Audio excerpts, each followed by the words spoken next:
বাংলাদেশকে ধ্বংস করে দিয়েছে। আমরা বিশাল সমাবেশ করতে চাই। এই প্রবাসীরা বাংলাদেশের দুর্দিনের বন্ধু।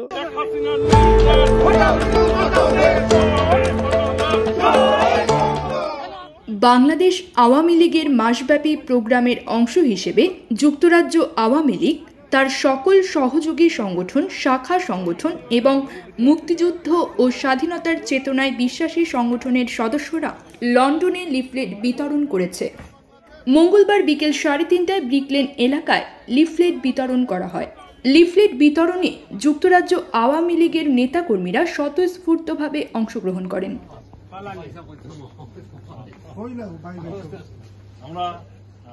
লিফলেট বিতরণ শেষে আগামী 16 ফেব্রুয়ারি লন্ডনের আলতাফ পার্কে বিকাল 2টায় মহা সমাবেশের ঘোষণা দিয়েছে যুক্তরাজ্য আওয়ামী লীগ।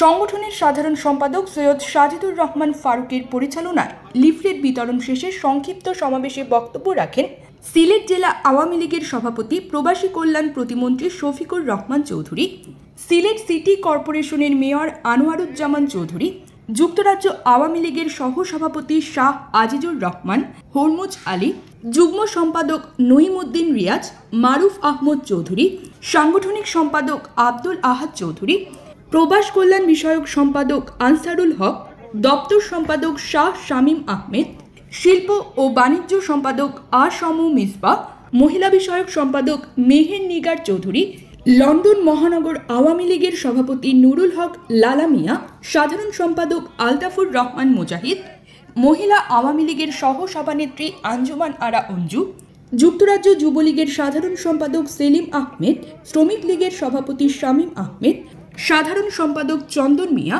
স্বেচ্ছাসেবক লীগের সভাপতি সায়েদ আহমদ সাদ, ছাত্রলীগের সভাপতি তামিম আহমদ, কৃষক লীগের সভাপতি সৈয়দ তারেক আহমেদ, তাঁতি লীগের সভাপতি আব্দুস সালাম প্রমুখ। 16 ফেব্রুয়ারি আলতাপালি পার্কে বিকাল 3টার সময় যুক্তরাজ্য আওয়ামী লীগের উদ্যোগে হটাও ইউনূস বাঁচাও দেশ স্লোগান নিয়ে আমাদের সমাবেশ হবে। এখানে আপনারা সবাই আসবেন। যুক্তরাজ্য আওয়ামী লীগের উদ্যোগে এখানে আজকে লিফলেট বিতরণ হয়েছে। আমাদের একটি দাবি, এই ডক্টর ইউনূসের রেজিম বাংলাদেশকে ধ্বংস করে দিয়েছে।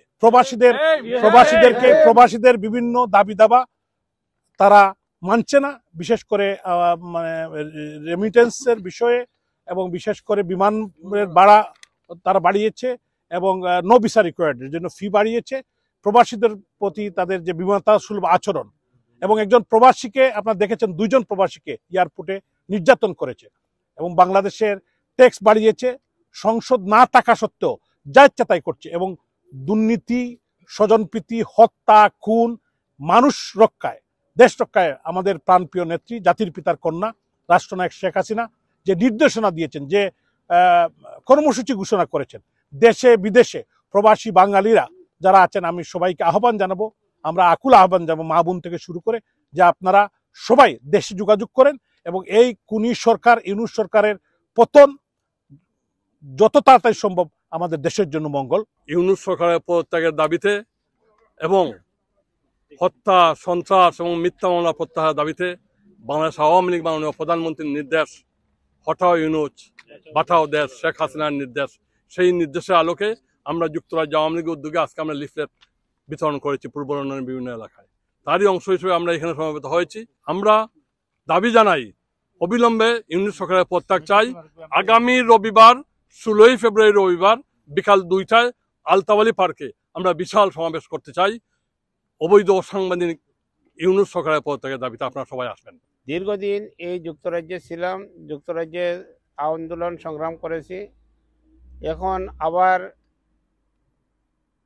চলে এসেছি আপনাদের পাশে। আপনাদেরকে সাথে নিয়ে এই অবৈধ ইউনূস সরকারের পতনের লক্ষ্যে আমরা কাজ করব। শেখ হাসিনা সরকার ছিল একটি গণতান্ত্রিক সরকার, একটি উন্নয়নের সরকার। জননেত্রী শেখ হাসিনার নেতৃত্বে উন্নয়ন হয়েছে। এই দেশ উন্নয়নশীল দেশে রূপান্তরিত হয়েছিল। বিশ্বের বুকে আমরা ভিক্ষুকের জাতি থেকে আমরা উন্নয়নশীল দেশের মর্যাদা পেয়েছিলাম।